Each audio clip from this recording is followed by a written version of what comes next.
ini kita mendapatkan titipan pesan dari Bapak Presiden Prabowo.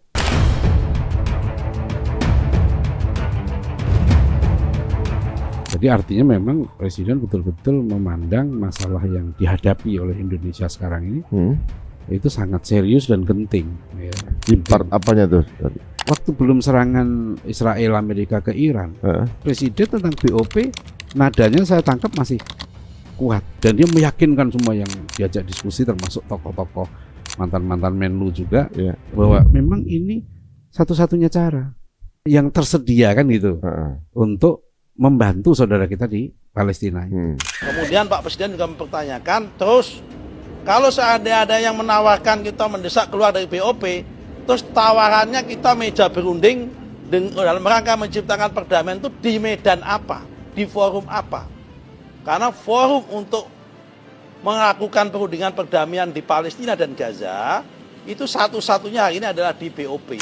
Tapi kemarin setelah serangan itu, saya menangkap nada Presiden, nadanya ya saya tangkap ya, itu nggak seoptimis yang lalu. Sampai Presiden bilang, ya kalau ini memang arahnya sudah jelas tidak mengarah kepada menolong Palestina, ya kami keluar. Presiden tadi menyampaikan kalau melihat tidak ada kemaslahatan lagi untuk Palestina, nggak ada peluang buat memperjuangkan kemaslahatan Palestina dan tidak sesuai dengan kepentingan nasional Indonesia, Presiden akan menarik diri.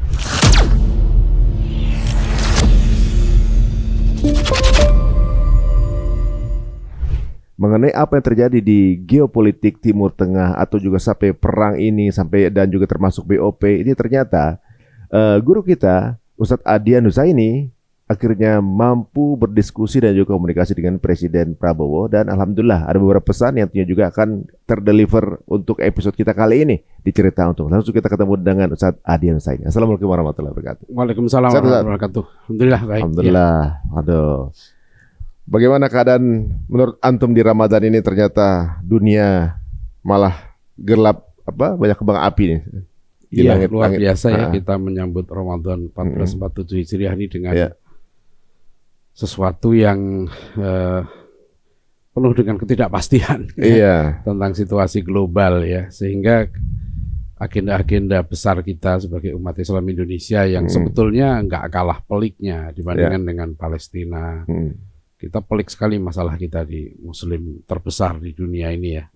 Tapi saya mau koreksi tadi itu nggak betul. Jadi saya bukan dialog dengan Presiden hari kemarin malam ya. Itu kan saya termasuk salah satu yang diundang sebagai ketua umum Dewan Dakwah untuk hadir di acara buka bersama sebetulnya. Acaranya memang buka bersama. Pimpinan ormas, para ulama, pimpinan pesantren, termasuk dai-dai kondang kita. Yang hadir itu ada Mama Dede, ada Buya Yahya, ada Subki Al-Buguri, ada sebenarnya diundang saya lihat ada Ustadz Adi Hidayat nggak kelihatan hadir, Abdul Somad juga. Jadi banyak sekali. Habib Rizik juga diundang, akhirnya nggak datang. Yang datang dua menantunya hadir ya, Habib Hanif dengan satu lagi saya lupa namanya. Kemudian ya di kalangan pimpinan pesantren kebetulan saya duduk berdampingan dengan kiai dari pesantren Lirboyo, ada dari pimpinan pesantren Gontor yang hadir, Haji Hasan Abdullah Sahal ya, Profesor Hamid Zarkasi sebagai rektor Universitas Darussalam Gontor ada hadir juga. Pesantren Darun Najah, Tebu Ireng, ya, Peloso. Gede-gede semua nih. Ya, yang besar-besar lah itu yang hadir. Jadi ada 150 lebih lah tokoh-tokoh yang hadir di jamuan makan dengan buka bersama dengan Presiden. Itu kan malam ya. Nah sorenya Presiden khusus bincang dengan 3 orang pimpinan, satu ketua umum MUI, Rois Am NU dan Ketua Umum PP Muhammadiyah Profesor Haidar Nasir. Itu mereka bertiga dengan Presiden diskusi itu sore menjelang buka. Nah, kira-kira apa yang mungkin bisa ditarik dan sebagai pesan dari beliau nih? Kan tanggal 3 yang lalu ya, 3 Maret yang lalu kan sudah pertemuan juga dengan Presiden tapi lebih terbatas ya. Dan temanya juga Palestina, BOP yang dulu. Nah sekarang ini lebih luas. Karena Presiden 3 jam tuh memaparkan situasi global, termasuk kondisi kita, kesiapan kita dalam menghadapi situasi global. Jadi karena isu yang di luar yang rame BOP ya pro kontra kan, memang kalau dalam media kan begitu, yang namanya berita itu kalau ada pro kontra, ada konflik itu menarik kan. Sebenarnya ada masalah yang lebih besar, yang apa namanya situasi global yang penting, terutama setelah serangan Israel Amerika ke Iran ya.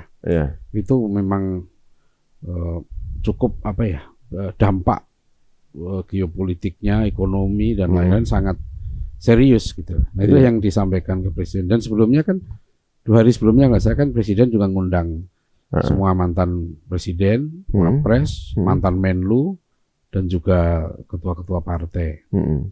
Jadi artinya memang Presiden betul-betul memandang masalah yang dihadapi oleh Indonesia sekarang ini itu sangat serius dan genting. Ya, di part apanya tuh? Misalnya ekonomi, contoh ya. Ketika perang Israel nyerang Iran ini, dan Iran juga menyerang beberapa daerah kan di Timur Tengah, itu kan ditampilkan oleh Presiden. Bagaimana dengan pekerja kita? Di Saudi ada berapa juta orang, di Qatar, di Uni Emirat Arab, ya, Oman dan sebagainya kan memang pekerja Indonesia banyak sekali di sana. Nah, bayangkan sekarang kayak dampak gini kan, penerbangan berhenti, nanti belum suplai minyak ya, energi, itu siap enggak gitu ya kita ini. Maka kenapa memang kemudian Presiden melihat dengan data-data itu disampaikan ya, dengan layar yang sangat besar, jadi kita cukup melihat dampaknya. Kalau ini nggak segera berhenti perang ini, pengaruhnya besar gitu. Emang ada orang Indonesia yang kerja di Pangkalan Militer Amerika? Nggak tahu kan, nggak tahu. Rata-rata kan pekerja ada yang di Saudi ya, baik yang profesional maupun yang apa. Kalau meluas jadi perang antar negara kan, ya. Kan otomatis terdampak kan. Iya. Ketika apapun lah alasannya ya, bahwa perang itu terjadi ya, dampaknya sangat serius. Karena seperti sekarang kan Kemenlu sudah menyiapkan, yang di Iran saja kan sudah siap untuk kalau mau perlu segera dievakuasi. Kan sudah banyak warga kita di Iran. Kalau nggak salah mahasiswa kita, saya nggak tahu dia masih yang banyak di sana mahasiswa. Mungkin di angka berapa ya, 1000-an atau lebih, sekitar 2000-3000. Nggak sampai mungkin ya. Di Mesir kita besar sekali kan, 20.000 mahasiswa kita di Kairo. Ya. Nah itu jadi dampak itulah yang dirasakan. Terus ya dampak kan sekarang ini PBB udah nggak berfungsi lagi kan. Ya, jadi dengan situasi seperti ini nggak bisa lagi mengandalkan tatanan hukum dunia. Apalagi ya kita tahu Israel sendiri, nah itu digambarkan tuh Presiden. Masalahnya kelompok kanan di Israel itu kan kuat aspirasinya. Termasuk duta besar Amerika di Israel yang menyatakan wajar kalau Israel itu mau memperluas wilayahnya sampai Greater Israel itu kan, Eretz Israel itu. Dan itu saya pikir Presiden menyampaikan itu cukup serius ya, karena kalau ini terjadi berarti perang ini, kalau ini dominan ya pemikiran kanan ini, itu nggak pakai hitung-hitungan teori politik luar negeri itu.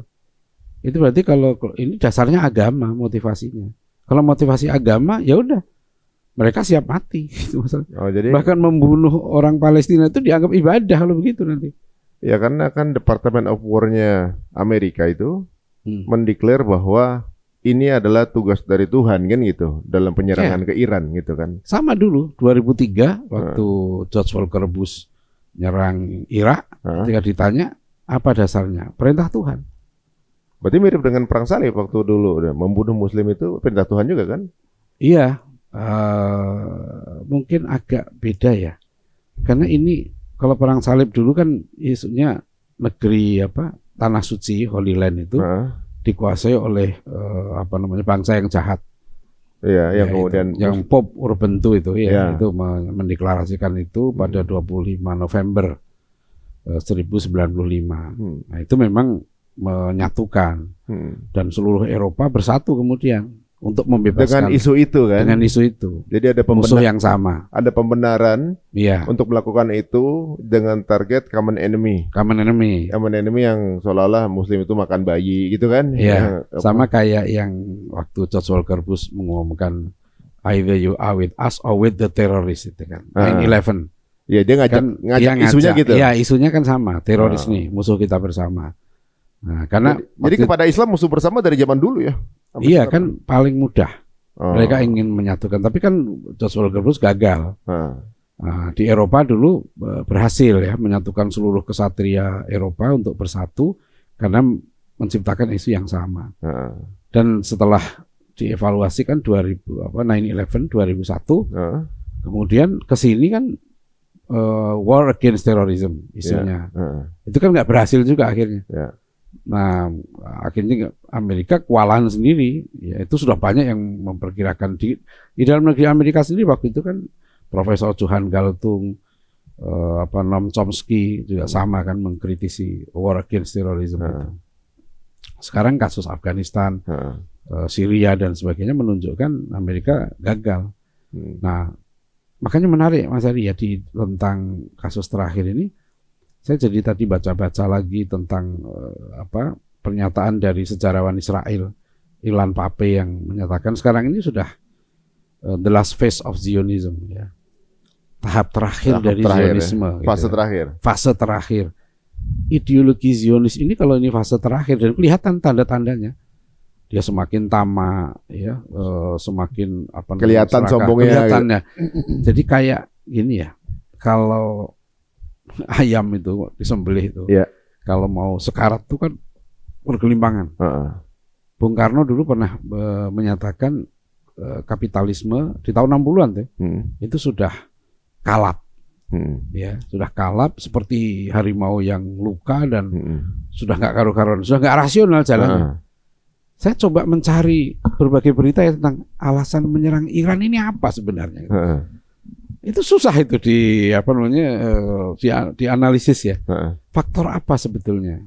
Selalu ya yang paling paling banyak diungkapkan soal mencegah potensi ancaman Iran untuk ke depan gitu ya. Padahal tidak sedang mengancam Irannya juga. Ya potensi. Dia kan, nah itu kan susah kalau kita bicara apa potensinya apa. Berarti dia punya perhitungan sendiri. Tapi kenapa jalan yang dipakai adalah membunuh Ali Khamenei kan? Nah itu dan dalam waktu 1 hari. Jadi ini serba tidak pasti. Maksudnya tahap akhir ini berarti sudah PBB nggak berfungsi, ya kan? Sekarang ya sudah might as right.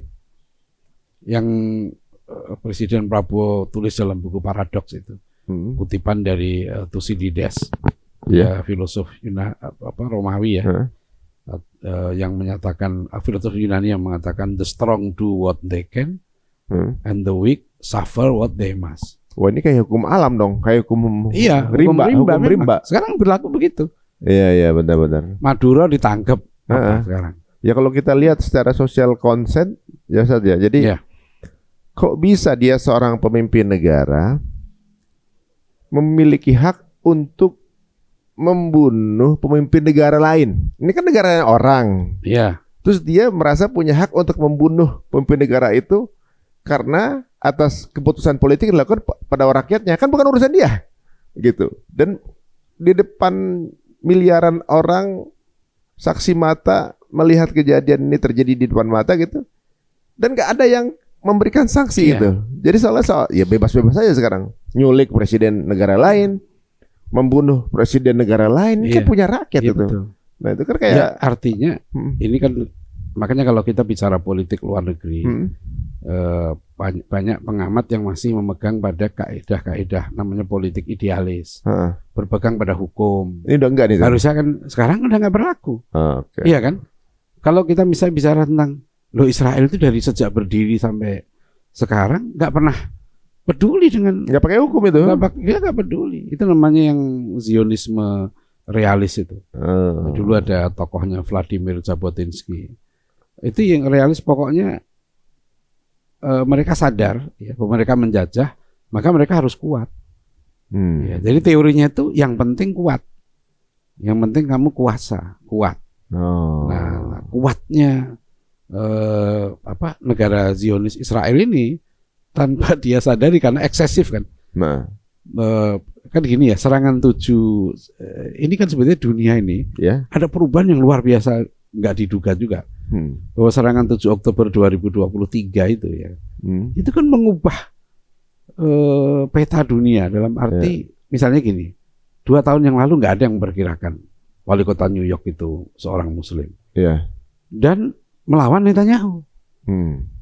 Nggak terfikir 2 tahun yang lalu hampir semua temannya Amerika di Eropa nggak sepakat dengan Amerika dalam soal Palestina, ya kan? Mereka menjadi pendukung Palestina. Nggak pernah terjadi di Amerika, ya.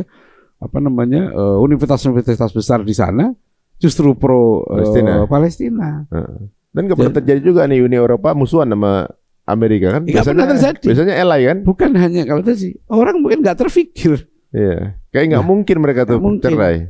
Maka sebenarnya saya memperhatikan yang di Pak Prabowo ini kan seorang ahli strategi, orang yang hobinya baca. Selalu ada video yang beredar itu kan yang dia bilang 8 bulan yang lalu bahwa nanti satu saat akan terjadi serangan terhadap Iran kan. Prabowo sudah memperkirakan itu. Ada videonya itu kan. Jadi memang makanya kalau menarik saya ikuti podcastnya Pak SBY juga ya tentang perang ini. 2 orang jenderal ini yang saya tahu sejak saya dulu wartawan tuh, 2 orang jenderal ini hobinya baca. Pak SBY dan Pak Prabowo ini. Jadi kalau kita ikuti 2 orang ini ketemu, saya bisa bayangkan diskusinya itu menarik, ya, saintifik, ya tentang politik dan peta ini global, peta perang ini. Yang, nah disitulah saya kemudian menyadarkan saya, terus terang, saya jujur nih ya, saya ini bidang saya pendidikan. Saya ngerti ilmu, insya Allah ilmu pondok, saya nguji disertasi lebih dari 300 tentang pendidikan. Saya tahu tuh kalau ada tanah, ini bagusnya dibikin pesantren atau sekolah gitu, atau kampus. Nah itu ilmu saya, ya, otoritas ilmu namanya. Nah, tapi kalau bagaimana di perang nih, gitu ya. So, ketika di istana 2 hari yang lalu ya, malam itu dengan para tokoh itu, banyak hal yang saya nggak tahu terus terang. Misalnya ya kan, sebetulnya ada berapa sih pangkalan militer di sekitar Indonesia ini? Di titik mana saja? Tiap pangkalan militer negara besar ini berapa pesawatnya?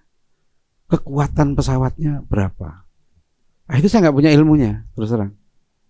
Jadi ketika terus ekonomi, ya kan, dampak dari sambil contoh gini, kan kalau saya baca ya. Salah satu misalnya perjanjian trade antara Amerika dengan Indonesia kan misalnya itu kan, kita masa harus beli minyak sekian ratus triliun gitu. Ternyata di balik itu memang ada tekanan terus terang. Kan negara-negara 20 negara yang surplus dengan Amerika kita kan surplus. Menurut kita hitungannya 18 miliar US dollar. Menurut hitungan Amerika surplusnya lebih 24 miliar US dollar. Amerika kan mau nekan tuh semua negara yang surplus dengan Amerika perdagangannya, tekan dong gitu loh. Maka ya harus beli gitu kan. Nah ketika beli ini ancamannya tarif kan. Nah ini kan saya sudah nggak punya ilmunya. Maksud saya kalau ada komentar saya ikutin podcast macam-macam tentang ekonomi itu, tapi saya merasa itu bukan bidang saya. Ya, nah itu termasuk Presiden menceritakan sampai foto-fotonya waktu negosiasi dengan Trump itu ditampilkan nih loh, anak muda ini siapa yang di situ, apa yang dibicarakan dengan Donald Trump waktu negosiasi itu, sampai kata per katanya Pak Hartarto bilang begini, kenapa shall not, kenapa bukan will not. Jadi itu Presiden itu cerita, Pak Hartarto bilang ke saya begini, saya udah kata per kata diskusinya itu. Terus minyak gitu harus dialihkan kenapa ke Amerika ya, sementara kita kan asalnya beli juga dari minyak, kita impor kan dari negara lain, ya dialihkan aja supaya tuntutan dia surplusnya itu Jadi saya nggak ngerti ya apa soal itu, nggak tahu. Tapi memang maksudnya banyak rumit pengamat gitu ya. mengatakan kalau beli kitanya duitnya ada apa enggak kan gitu kan pertanyaannya. Ya ini kan hitungannya mereka kita punya mereka gitu. Ya itu kan kalau saya sih tanggung jawab pemerintah lah. Maksudnya Kan kalau gitu. hitungannya Amerika kita ada duitnya gitu. Itu kali. Itu bukan urusan Amerika kan. Katanya yang 24 itu 20. Itu kan gini, akhirnya presiden melihat, loh kok hitungannya beda. Jangan-jangan kita under invoice kan. Ekspor kita sebetulnya besar, tapi yang dilaporkan lebih rendah supaya pajaknya rendah. Kan itu kemungkinan. Oh iya. Kan itu maka isu itu kan rame. Dianggap kita belinya banyak gitu. Jadi beli lagi ke kita gitu. Iya, kita kan jadi kelihatannya gede. Gapnya, ya. Padahal dilaporkan cuma segitu. Pengusaha kita melaporkannya 18 totalnya. Kan itu berdasarkan invoice itu. Masalah bea cukai lah itu kan. Itu kan sering presiden juga ngomong gitu kan bahwa kenapa bea cukainya rendah? Ya karena yang dilaporkan kecil. Sedangkan di Amerika catatannya beda. Wallahualam itu yang dimunculkan ya. Maksudnya gini Mas Ari, oh begitu ya, banyak hal yang saya bicara dari diri saya itu, oh ada otoritas ilmu yang memang kita perlu jaga. Kan sekarang kalau saya bilang ini masalah apa sih? Masalah politik luar negeri. Ya sudah ahli-ahlinya lah yang ngomong. Sekarang ini kan jadi pelik karena semua bidang kesehatan semua itu yang ngomong itu semua orang ngomong. Hari Selasa yang lalu kan saya ngisi ceramah di Masjid Kampus UGM, ceramah taraweh. Saya membahas tentang the death of expertise dengan kaitan peradaban. Jadi kita ini kan masuk era kebohongan, matinya kepakaran, dan runtuhnya peradaban. Dan ini terjadi di Amerika. Profesor Tom Nichols itu menulis buku The Death of Expertise, saya pernah dulu kita bahas ya, tentang bahwa di era sekarang di Amerika itu orang-orang yang berilmu seringkali sekarang nggak dirujuk. Malah nggak dirujuk? Nggak dirujuk karena siapa yang dirujuk berarti? Yang dirujuk ya orang yang populer atau orang yang dianggap punya banyak pengikut, gitu kan? Jadi kan misalnya soal vaksin, kan banyak tuh orang yang kemudian nggak percaya sama dokter kan? Dokter dianggap tidak ilmunya nggak valid kan, lebih percaya pada teori konspirasi. Oh ini ada begini ya itu soal kepercayaan kan. Bisa dibuktikan apa enggak susah juga. Yang kedua, masyarakat itu lebih suka membaca berita yang sesuai dengan seleranya. Oh ini memang sudah di pola algoritma saat. Iya kan, sekarang kan yang muncul begitu terus. Kalau kita lihatnya itu maka itu terus akan muncul terfeeding ke kita gitu. Ya. Dan terus muncul di situ orang ini kan soal otoritas ya. Saya makanya kan saya punya pendapat, tapi apakah saya punya otoritas untuk bicara tentang ini? Itu penting untuk kita mempertahankan. Misalnya kita bicara ilmu hadis ya, atau ya tetap kita nggak bisa lepas dari otoritas ilmu hadis, Imam Bukhari dan sebagainya. Kita bicara tata negara, ya nggak bisa lepas dari pakar-pakar ilmu tata negara kan, apakah Yusril Ikhsan Mahendra, Mahfud MD, Jimli Asidiki kan itu namanya otoritas. Tapi ketika kita sekarang bicara tentang bagaimana nih menangani politik di Timur Tengah ini, masalah Palestina dan sebagainya, kita mengakui nggak di bidang ini ada otoritas? Bahwa yang seharusnya bicara tentang ini lah yang punya data itu. Kan ketika saya melihat ternyata kompleks ya masalahnya, nggak sederhana bahwa begini variabelnya ini satu, sedangkan ini kan dampaknya kemana-mana. Ya misalnya apa kita merasa nih Indonesia aman, ya. Bagaimana kalau kasus Maduro dan kasus Ali Khamenei itu menimpa Indonesia? Mungkin nggak? Bisa jadi. Ada kan yang ancaman siapa itu tentara Israel yang bilang Indonesia nggak usah macam-macam, kan ada bilang orang-orang kami kan di sekitar Anda gitu. Ada yang itu kan viral juga itu pernyataan tentara Israel itu. Jadi artinya gini, saya tangkap ya 3 jam presiden bicara sambil berdiri, 3 jam Mas. Saya aja 1 jam ceramah udah capek, 3 jam luar biasa itu. Harus tanya jamunya apa ini jamu. Tapi 3 jam itu saya menangkap intinya satu, bahwa kita begini termasuk dunia Islam juga, itu karena kita lemah. Ya. Jadi kalau kita mau tidak diperlakukan seperti itu tadi itu, ya kan, the strong do what they can and the weak suffer what they must. Sebetulnya kan masalah Palestina itu simple. Kalau negara-negara yang kuat bantu, nggak usah bantu, nyerang Israel aja selesai. Di Timur Tengah yang paling kuat Iran, Turki, Mesir. Tentaranya ya, Arab, ya paling kuat misalnya kan. Yang 3 negara ini kan yang penduduknya besar dan tentaranya kuat, ya. Kalau ini bareng nyerang, ini logika saya awam ya, artinya saya nggak ngerti ilmu perang kan. Kenapa sampai membiarkan 71.000 lebih orang Palestina meninggal? Kan mereka nonton, ya. Kenapa nggak kalau sekarang bilang, oh Iran kuat melawan Israel, Israel hancur, lah kenapa nggak kemarin? Waktu 2 tahun lebih dibantai itu. Kan kita nggak diskusi panjang-panjang kalau itu. Iya. Kalau dibilang bahwa ini kuat, ya udah serang aja Israel. Itu logika awam ya. Logika saya nggak paham, makanya saya bilang saya nggak punya otoritas untuk bicara tentang itu. Ya, saya nggak tahu. Mungkin mereka punya perhitungan kan. Kenapa kok Turki nggak nyerang? Ya kan? Ada nggak waktu saudara kita dibantai itu kan dia ngecam juga sama kayak kita kan? Iya. Kayaknya mungkin waktu itu kan masih belum seperti yang sekarang hukum rimba itu menurut saya saat. Ibaratnya kayak ini semua masih patuh sama peraturan PBB gitu kan. Maksudnya ya nggak intervensi gitu. Ada peraturannya yang seperti itu yang ya mungkin dulu PBB ini masih jadi salah satu instrumen politik kali ya untuk negara seperti Amerika kan begitu. Nah sekarang kan PBB udah paralyzed lah jatuhnya, udah nggak fungsi lah gitu. Kalau misalnya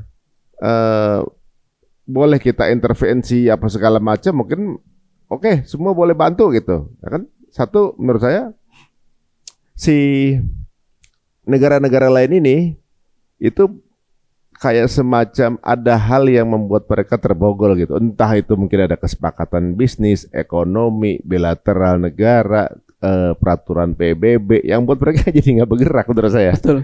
Makanya kan gini, setelah saya melihat 3 jam paparan presiden kemarin itu, nilai yang saya anggap sangat penting untuk kita sebagai Muslim Indonesia itulah, ya kita harus kuat.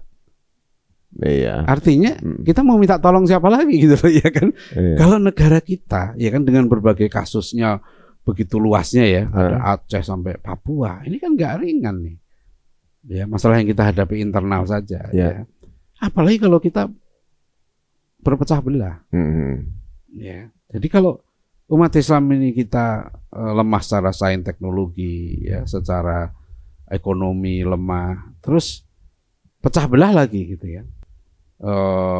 Paling enggak misalnya gini kan, semua pecah belah itu kan muncul saling ketidakpercayaan. Yeah. Ya kan, antar pemimpin umat, antar umat dengan tokohnya, antar pemerintah dengan masyarakat, perbedaan mazhab segala macam. Ini semua sekarang jadi konflik. Kan itu masalahnya. Yeah. Kan? Jadi saya pun sebetulnya juga menghadapi masalah ya karena medsos ya yang begitu dahsyat nih. Gimana ya? Saya kan coba dialog dengan banyak teman yang punya beda pandangan tentang BOP. Saya datengin, saya ajak diskusi, saya telepon gitu loh. Karena saya melihat penting nih untuk kita belajar dari kasus ini. Ya, bukan sesama teman dekat kita puluhan tahun menangani masalah Palestina bisa beda cara pandangnya terhadap satu peristiwa. Yeah. Dan saya lihat ini nggak pernah terjadi sebelumnya. Dulu memang ini karena pengaruh medsos ya. Masing-masing orang menangkap informasi dari berita yang muncul, ya kan. Sedangkan kita di era sekarang nggak bisa lagi menyandarkan sebetulnya sentralisasi informasi. Bukan Mas Heri, berita yang beredar ini kan bukan berita yang sebenarnya. Ingat dalam kaidah berita kan namanya berita itu bukan fakta. Contoh nih, presiden bicara 3 jam, kemudian beberapa menteri atau tokoh yang keluar dari istana di wawancara wartawan. Ada yang bicara 1 menit, 2 menit, 3 menit, akhirnya muncul, oh begitu ya, seolah-olah apa yang disampaikan presiden 3 jam itu dalam waktu direpresentasikan lalu 3 menit kan nggak bisa. Konklusinya Kan akhirnya menimbulkan oh begitu ya ternyata presiden itu. Enggak, misalnya begini. Dalam soal BOP aja saya menangkap karena saya ikuti kan nadanya bukan hanya yang kalau saya menangkap pembicaraan seorang kan bukan hanya apa yang terucap. Suasana batinnya ya, cara intonasinya. Saya menangkap beda banget. Waktu belum serangan Israel Amerika ke Iran yang 3 Februari yang lalu, itu presiden tentang BOP nadanya saya tangkap masih kuat. Ini dan dia meyakinkan semua yang diajak diskusi termasuk tokoh-tokoh mantan-mantan Menlu juga bahwa memang ini satu-satunya cara yang tersedia kan gitu untuk membantu saudara kita di Palestina itu.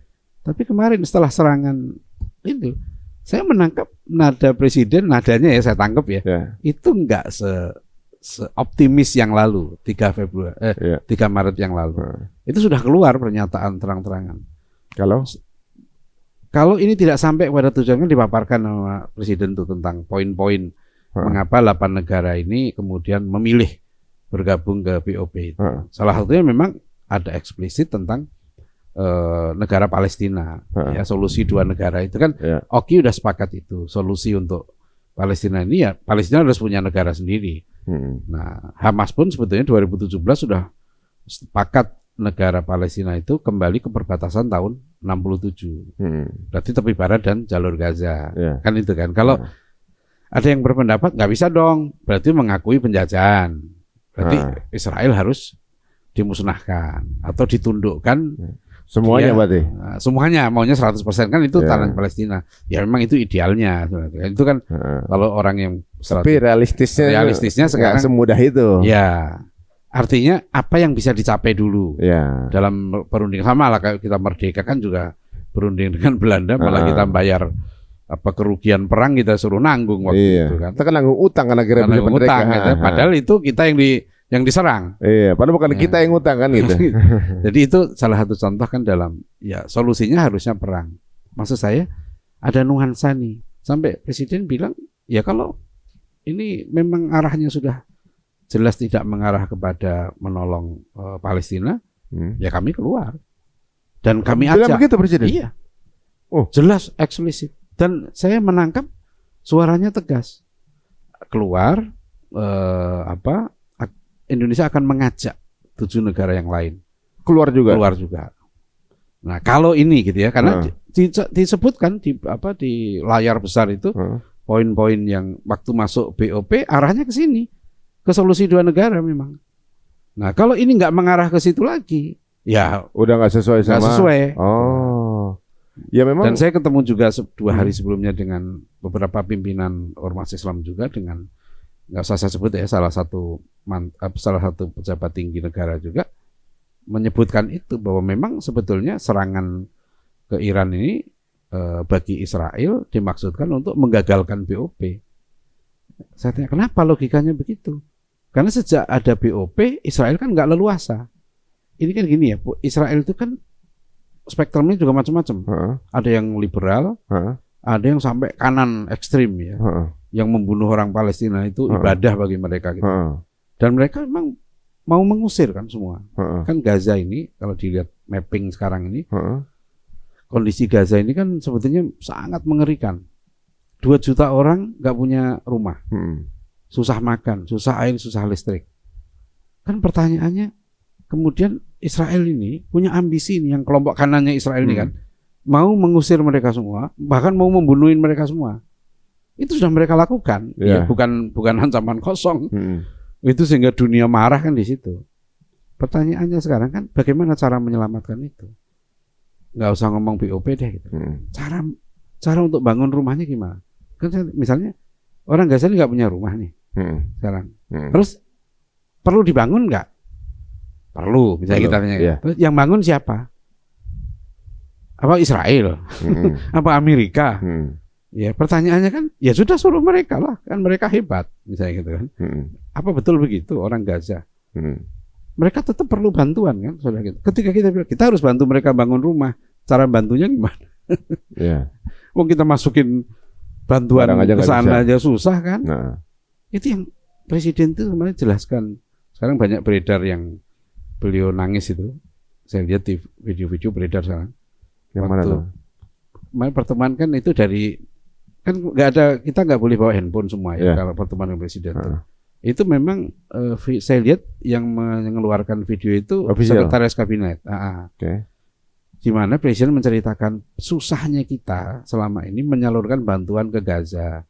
Bantuan kita kan numpuk, nggak bisa masuk, gitu loh. Makanya karena nggak bisa masuk, saya kirimlah Hercules. Ditunjukkan berapa Hercules yang di sana operasi dengan payung sampai Yordan kehabisan apa namanya itu parasit ya untuk bantuan. Prabowo bilang saya kirim parasit besar-besaran dari sini ke sana. Hanya supaya, nah itu beliau nangis karena terima kasih ke Basnas karena barang-barang Basnas ini yang bantuan itu di-pool dan itu ditunjukkan terjunnya. Iya ya, untuk mengirim makanan ke Gaza saja. Negara mana yang ngirim Hercules itu? Indonesia itu begitu seriusnya membantu Palestina gitu. Ya, dia bicara realitas aja gitu. Nah, sehingga POP ini yang tersedia. Karena antara Netanyahu dengan Trump kata presiden itu ada perbedaan. Misalnya tepi barat yang Netanyahu mau mengusir kan. Nah, itu nggak setuju. Siapa Amerika nggak setuju.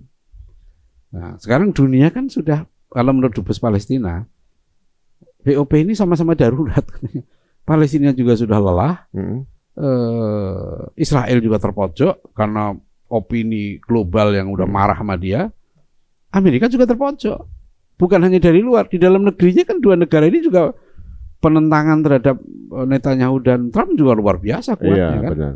Artinya mereka, Amerika dan Israel ini sebetulnya juga dalam keadaan yang nggak seperti dulu.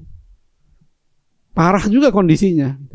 Memang ada beberapa pendapat yang mengatakan sebenarnya dilakukan perang ini karena Netanyahu menghindari tuntutan hukum kan di negaranya karena dia dituntut atas korupsi gitu. Tapi setiap ada perang adalah darurat. Jadi bisa memending urusan peradilan itu sampai perang selesai. Nah, biasanya isu politik luar negeri itu juga terkait politik dalam negeri gitu loh. Itu kuat sekali kan. Jadi karena politik kanan, kekuatan kanan di Israel yang ekstrim ini kan. Dia kenapa? Karena dia punya pendukung, punya masyarakat. Nah, pendukungnya itu terpuaskan kalau dia menjalankan perintah menyebut kitab sucinya itu gitu loh. Dalilnya kan itu. Oh, jadi ada pembenarannya dia ada followernya, ada konstituennya. Nah, dia nggak dapat kursi gitu loh. Kalau dia nggak menyebutkan agamanya itu, karena memang real ada pendukung itu cukup banyak kan. Artinya dengan dia selalu menyebut ancaman Irannya di dalam ini percaya dia dapat suara, mempertahankan kekuasaan politiknya. Kan sama kayak orang-orang Eropa nih, dia mengangkat isu imigrasi gitu kan. Karena memang di dalam negerinya ada yang marah dengan banyaknya imigran yang dapat keistimewaan. Gitu. Jadi punya legitimate ini. Ya, legitimasi, reason untuk. Oke, benar juga ya. Makanya kan lepas dari itu ya, yang lebih penting menurut saya itu kan kita bicara tentang kondisi kita di Indonesia ini. Jangan kita merasa aman-aman, gitu. Kondisi pendidikan kita, kekuatan umat Islam ke depan, 20 tahun ke depan ini penting sekali. Jangan sampai ini terlupakan. Karena kalau sekarang kita lemah, kan gitu ya.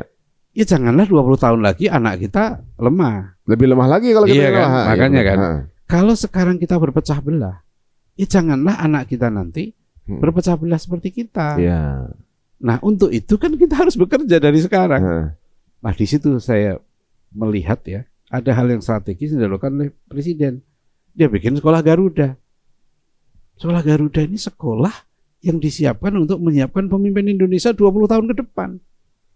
Saya bilang ke teman-teman aktivis pendidikan Islam di Indonesia kan ketemu. Apa jawaban kita?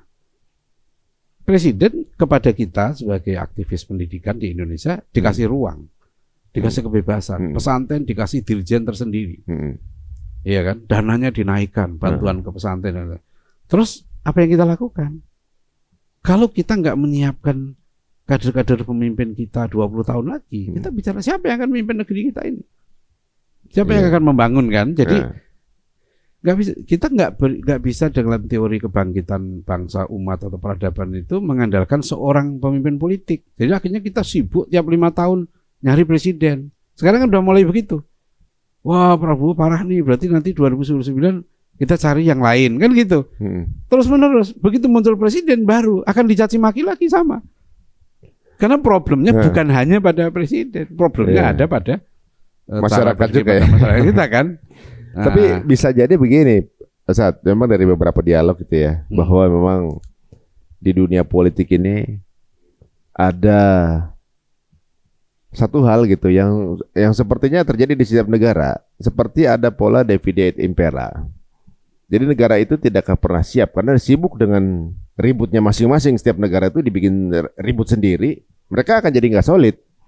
Yang pola yang saya kemarin baca habis salah satu content creator di luar negeri buka datanya bahwa Amerika itu berada selama 240 tahun berdiri, mereka itu selalu berada dalam perang dan hanya 16 tahun dunia damai tanpa ada campur tangan mereka gitu selama 240 tahun dan berada di balik 95 suksesi pemerintahan negara lain.